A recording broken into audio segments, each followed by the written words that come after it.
आजचा आमचा दिवस खूप छान गेला. सकाळपासून कार्तिकीच्या स्कूलची ॲक्टिव्हिटी करायची होती. ती शाळेतून घरी आली आणि आम्ही लगेच एक झाड लावलं. लहानग्या हातांनी झाड लावताना तिच्या चेहऱ्यावरचा आनंद पाहून मलाही खूप छान वाटलं.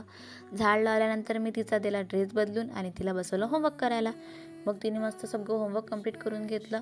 त्या दरम्यान आमच्या घरचा मिट्टू यालाही खायला दिलं. त्याला खाताना पाहून कार्तिकी खूप खुश झाली. आज येणार होती कार्तिकीची आत्तू आली आणि कार्तिकी लागली मस्तपैकी उड्या मारायला. मग गेली आत्तूजवळ. छान आत्तूने तिचा पापा घेतला आणि त्यानंतर मग बसली कार्तिकी सगळ्या आत्तूला पोयम सांगत.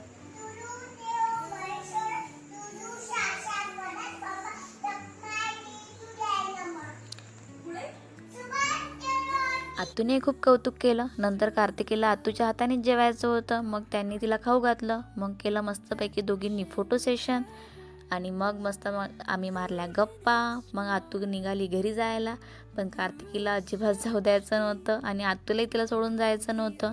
शेवटी त्या गाडीत बसून गेल्या, पण कार्तिकीच्या चेहऱ्यावर थोडी उदासी दिसली. असा होता आमचा दिवस, गोड, आनंदी आणि अस्मरणीय.